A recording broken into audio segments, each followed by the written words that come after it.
तो फिर से आज हम एक नया चैप्टर चालू करने वाले हैं जिसका नाम है दो चरों वाला रैखिक समीकरण। 9th क्लास का चैप्टर 4 है ये। इसमें हमें सबसे पहले ये समझना है कि ये दो चर वाला समीकरण क्या होता है। सबसे पहले हम चर को समझते हैं। चर कोई भी A B C D E F G H I J K L M Z तक कोई भी वैल्यू होती है। जैसे मान लिया ए और बी एक तरह के चर है, सी भी एक तरह का चर है, इसी तरह एक्स वाई जेड भी और एक तरह का चर होता है। यहाँ हमें सिर्फ दो चरों के बारे में पढ़ना है। मान लेते कोई इक्वेशन 6x प्लस 8y बराबर 7 है, तो यहाँ x भी है और y भी है, तो ये भी एक तरह का चर है, ये भी एक तरह का चर है। तो यहाँ कितने चर हो गए? दो चर हो गए। और इस चैप्टर का नाम ही है दो चर वाला रैखिक समीकरण। फर्स्ट क्वेश्चन में लिखा है एक नोटबुक की कीमत कलम की कीमत से 2 गुनी है। यहाँ जो नोटबुक है वो कलम की कीमत से कितने गुना है? 2 गुना है। अब मुझे तो ये भी नहीं मालूम नोटबुक कितने रुपए का है, मुझे ये भी नहीं मालूम कलम कितने रुपए का है। तो यहाँ हमने मान लिया, मैंने लिख लिया माना, जो शुरुआत में बोला नोटबुक, तो मैंने लिख लिया माना नोटबुक की जो कीमत है उसको हमने मान लिया x रुपए। और इसी तरह जो हमारे पास कलम यानी कि पेन है, तो जो कलम की कीमत हमने मान ली है वो मान लिए y रुपए। अब यहाँ जो नोटबुक की कीमत है वो कलम की कीमत से डबल होगी। एग्जाम्पल के लिए मान लेते हैं कलम की कीमत अगर 5 रुपए, तो नोटबुक की कीमत कितनी होगी? 10 रुपए, क्योंकि ये इसका डबल ही तो होता है। तो यहाँ अब यहाँ लिख दिया मैंने प्रश्नानुसार। अब क्वेश्चन के अकॉर्डिंग हम लोग पढ़ते हैं। यहाँ x हो गया और यहाँ पे y हो गया। क्या ये दोनों बराबर है? x और y बराबर है? नहीं ना। क्यों? क्योंकि जो नोटबुक है वो कलम का क्या होता है? डबल होता है। अब ये नोटबुक है और ये कलम है, ये बराबर अभी तक तो नहीं है। लेकिन मान लो अगर मैं इसकी मल्टीप्लाई 2 से कर दूं, तो 5 दूनी 10, ये भी 10, दोनों बराबर हो जाएगा नहीं हो जाएगा? तो मुझे पता है कि ये डबल है, ये इससे डबल होता है। लेकिन अगर मैं 2 से इसकी मल्टीप्लाई कर दूं तो दोनों बराबर हो जाएगा नहीं हो जाएगा? एग्जाम्पल के लिए 10 रुपए तो ये 20, और 10 की मल्टीप्लाई 2 से करोगे दोनों तरफ 20 आ जाएगा। अब ये प्लस का 2y इधर लाऊंगा तो माइनस का 2y। अब बराबर में कुछ नहीं बचा तो 0। और ये जो बन गई इसको हम इक्वेशन 1 का नाम दे देंगे। ये पहला समीकरण हो गया। और इसमें दोनों चर है, पहला चर x हो गया और दूसरा चर y हो गया। तो ये पहले क्वेश्चन का आंसर हो गया। बच्चों ये जो क्वेश्चन नंबर 2 है इसमें कह रहा है समीकरण को ax plus by plus c के रूप में लिखो। ये जो होती है इसको स्टैंडर्ड फॉर्म कहा जाता है।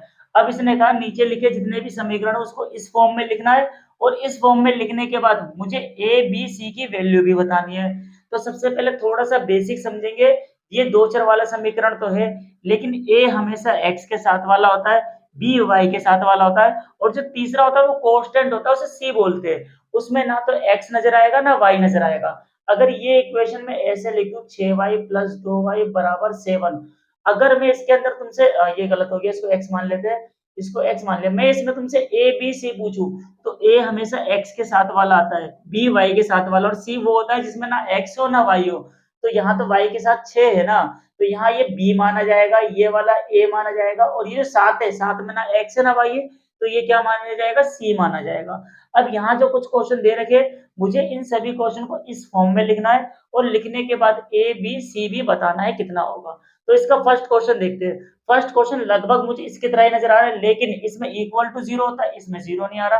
तो हम एक काम करेंगे, 2x प्लस 3y, ये प्लस की वैल्यू इधर लेके आ जाएंगे तो माइनस का 9.35 का बार बन जाएगा, इक्वल टू 0। अब तो इक्वल में कुछ भी नहीं बचा, तो यहाँ जो इक्वेशन बन गई है, ये a हो गया, ये b हो गया, और ये c हो गया।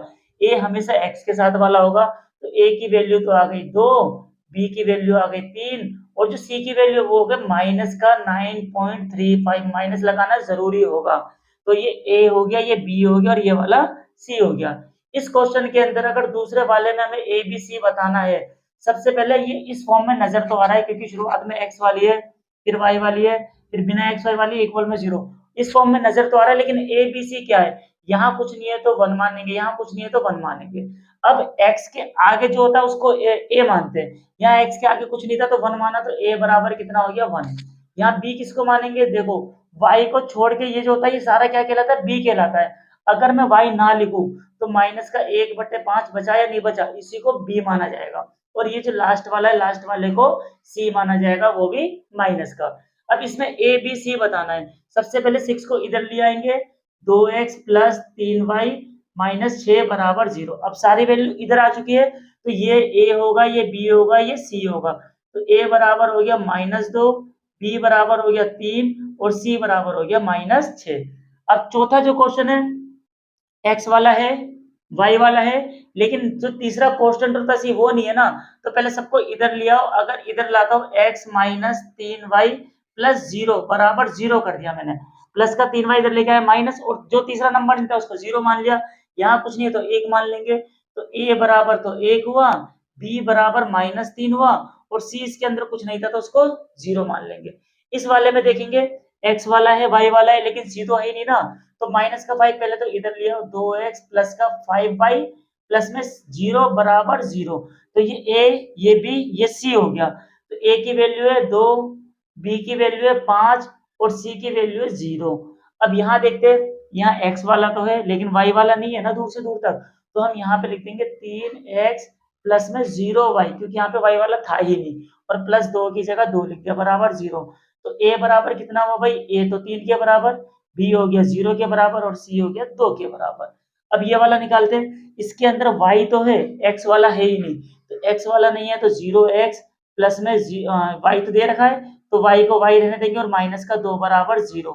अब यहाँ 1 मानेंगे, तो ये a, ये b और ये वाला c, a बराबर 0, b बराबर 1 और c बराबर माइनस का 2। लास्ट वाले में x वाला है, y वाला है ही नहीं, और प्लस का 5 इधर लाऊंगा तो माइनस, तो 2x प्लस 0y, क्योंकि y था ही नहीं, और माइनस का 5 बराबर क्या आ गया भाई 0। तो a बराबर आ गया 2, b बराबर आ गया 0 और c बराबर हो गया -5। ये इसका फाइनल आंसर हो जाएगा।